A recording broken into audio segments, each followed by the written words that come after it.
My parents, who eventually celebrated 58 years of marriage, began a slow decline in health in about 2005 when my father was diagnosed with a fatal lung disease, followed in 2008 by the news of Alzheimer's disease in my mother.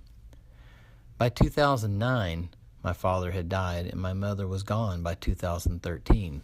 During those years in between, my three siblings and I struggled to provide them with their increasing care needs. My dad was under hospice care, which really helped, but eventually we had to find someone to live with him full time. We took turns relieving the caretakers each weekend, giving them the time off a caretaker has to have. All of us were still in our working years and dependent on continued working, yet my parents didn't have the income to afford the caretakers.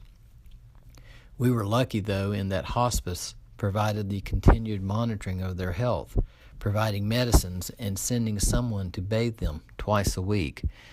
We were further lucky in that the Navy put my dad under 100% full medical benefits, since his lung disease was traced back to his time in the Navy.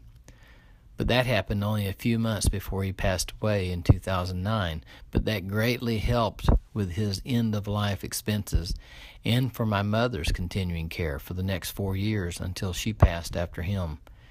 She actually started receiving half of what his medical benefits were, which helped with her costs.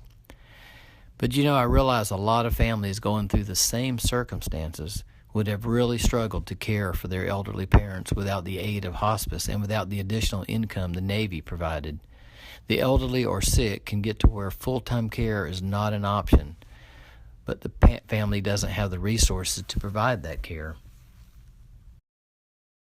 Like the one you just heard, like my father's story and caring for my grandparents, are echoed across generations of people that have had to deal with caring for their own loved ones, for their own elderly, for their parents. What is offered through Care for Kahuna, $70 a day, while not substantial, could mean a better quality of care for many of those that struggle to afford groceries or struggle to take time off of work. And that is why I support Care for Kahuna.